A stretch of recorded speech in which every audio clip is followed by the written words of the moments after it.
कहते हैं राजनीति में डर जब चरम पर पहुंचता है तो चेहरे रातों रात बदल दिए जाते हैं। और ये अक्सर किसी पार्टी में हो ना हो, भारतीय जनता पार्टी में कभी नहीं हुआ करता था।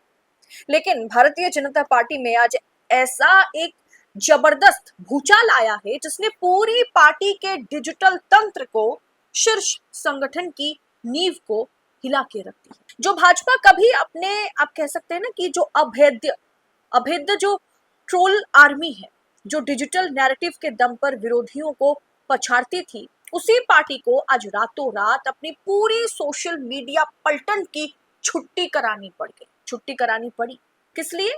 क्योंकि ये जो जेनजी है, ये जो विपक्ष है, ये जो स्टूडेंट्स हैं, ये जो 18 से 20-22 साल के नौजवान हैं, उनके आगे भारतीय जनता पार्टी की जो आईटी सेल है वो पूरी तरह से धराशायी।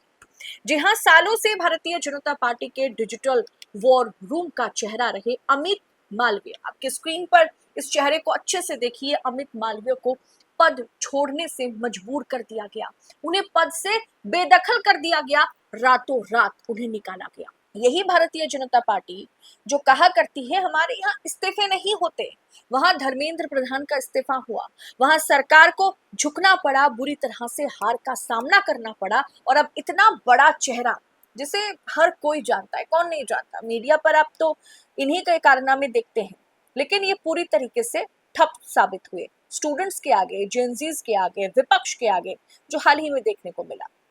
भारतीय जनता पार्टी की सोशल मीडिया रीच इतनी इतनी बुरी तरह से मुंह के बल गिरी है, इतनी बुरी परफॉर्मेंस भारतीय जनता पार्टी की आईटी सेल ने की है, सोशल मीडिया अकाउंट्स ने किया है कि इन्हें रातों रात निकाल दिया गया। इनकी जगह छत्तीसगढ़ के दीपक महास्के को बीजेपी का नया राष्ट्रीय सोशल मीडिया संयोजक यानी आईटी सेल हेड नियुक्त किया गया। लेकिन सवाल यह है कि आखिर रातों रात ये उलटफेर क्यों हुआ और इसमें अब पुराने नेताओं की एंट्री हो चुकी है। भारतीय जनता पार्टी में बहुत बड़ा उलटफेर किया गया है। क्या सड़क से लेकर सोशल मीडिया तक हुंकार भर रहे जेनजी युवाओं के आक्रोश, कॉकरोच जनता पार्टी के नए राजनीतिक उभार ने भाजपा के शीर्ष नेतृत्व की नींद उड़ा के रखती है, मोदी शाह की नींद उड़ा के रखती है क्या? अमित मालवीय का पत्ता साफ होना ये बहुत बड़ा संकेत है कि भारतीय जनता पार्टी में सब कुछ ठीक नहीं है जो दिखाने की कोशिश की जाती है। भाजपा के नए राष्ट्रीय अध्यक्ष नितिन नवीन की नई राष्ट्रीय कार्यकारिणी में सबसे बड़ा झटका आईटी सेल और सोशल मीडिया विंग को लगा है। लंबे समय तक बीजेपी के डिजिटल सारे अभियान जो है, आप जानते हैं कि भाजपा डिजिटल मीडिया में बहुत माइंड ब्लोइंग काम करती थी और भारतीय जनता पार्टी पूरे कैंपेन, प्रचार, सोशल मीडिया यही सब में छाई रहती थी, जमीनी स्तर पर वो काम करे या ना करे। वहीं पर इतना बड़ा स्ट्राइक भाजपा आला कमान ने किया है या करने पर मजबूर हुआ है, क्योंकि अब आईटी सेल चल नहीं रही या चलाने वाले चला नहीं पा रहे। बीजेपी के डिजिटल अभियानों की कमान संभालने वाले अमित मालवीय से सोशल मीडिया हेड की जिम्मेदारी छीन ली गई है। दीपक महास्के को कमान सौंपी गई है। केमिस्ट्री के एक्स प्रोफेसर, फॉर्मर प्रोफेसर और छत्तीसगढ़ के डेटा विश्लेषण और डिजिटल रणनीतियों के मास्टरमाइंड माने जाने वाले दीपक महास्के को भाजपा का नया सोशल मीडिया चीफ बनाया गया। उनके साथ ही प्रीति गांधी, शिवानंद त्रिवेदी, आलोक भट्ट और अरुण यादव को एडिशनल आईटी सेल हेड बनाया गया है।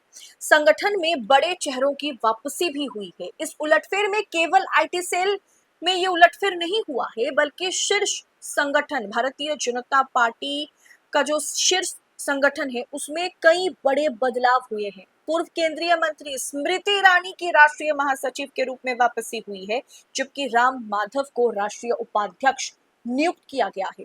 पीयूष गोयल को पार्टी का नया राष्ट्रीय कोषाध्यक्ष बनाया गया।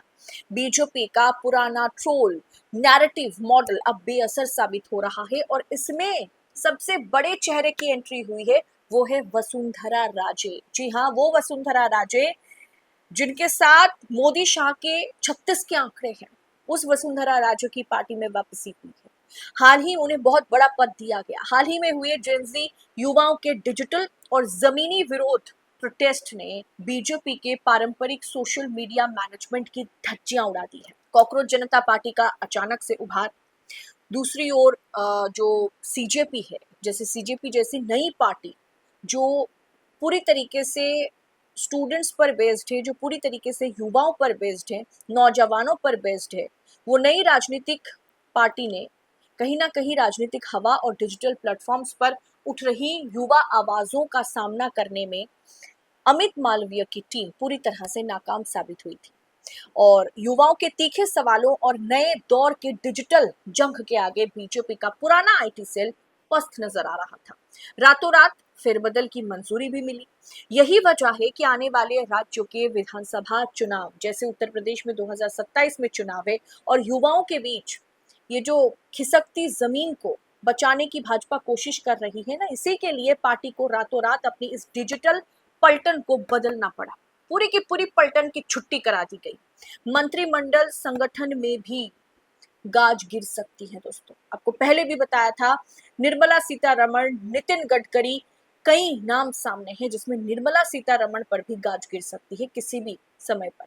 सूत्रों की माने तो ये तो सिर्फ शुरुआत है। आईटी सेल प्रमुख के पद से अमित मालवीय की छुट्टी के बाद अब कई केंद्रीय मंत्रियों और संगठन के वरिष्ठ पदाधिकारियों की कुर्सी पर भी तलवार लटक रही है। पार्टी के भीतर भयंकर बगावत है, असंतोष है। लगातार हो रहे प्रशासनिक और संगठनात्मक बदलाव, फैसलों में असफलता के चलते प्रधानमंत्री मोदी, राष्ट्रीय अध्यक्ष नितिन नवीन पार्टी के प्रदर्शन की समीक्षा कर रहे हैं। जिस तरह से एक के बाद एक झटके लगे भाजपा को, हाल ही में सांसद जुटाने में नाकाम साबित होना, स्टूडेंट प्रोटेस्ट को अच्छे से हैंडल ना कर पाना, स्टूडेंट्स के आगे झुकना पड़ा, धर्मेंद्र प्रधान के इस्तीफे, ये तमाम चीजों के चलते और सोशल मीडिया पर इतना बुरी तरह से भाजपा की मतलब क्लास लगी है ना स्टूडेंट्स के आगे, इंस्टाग्राम में, बाकी जगहों पर, तो ऐसे में आईटी सेल में पूरी तरह से बदलाव जायज है, जिससे भाजपा के भीतर अन्य मंत्रियों और नेताओं की धड़कनें भी तेज हो गई है कि पता नहीं अब किसकी बारी है। तो साफ है, जो बीजेपी कल तक अपने डिजिटल तंत्र पर घमंड करती थी, आज उसे देश के जेनजी युवाओं के आक्रोश और नए राजनीतिक समीकरणों के सामने घुटने टेकने पड़े। अमित मालवीय की छुट्टी इस बात का सबसे बड़ा सबूत है कि अब पुराना घिसा पिटा प्रचार तंत्र काम नहीं करने वाला है। क्या दीपक म्हास्के और भाजपा की ये जो नई टीम जेनजी के साथ एक समीकरण बैठाने की कोशिश भाजपा कर रही है, क्या इसमें भाजपा सफल हो पाएगी, या फिर आने वाले दिनों में कुछ और बड़े मंत्रियों की भी कुर्सी जाने वाली है? अपनी राय कमेंट बॉक्स में जरूर लिखिएगा इस रिपोर्ट पर। और ऐसी तमाम खबरों को यूं ही पड़ताल के साथ पाने के लिए 4 PM न्यूज नेटवर्क के साथ बने रहे। फिलहाल इस रिपोर्ट में इतना ही। आपसे जल्द होगी मुलाकात। बहुत बहुत शुक्रिया आपका। जय हिंद, जय भारत।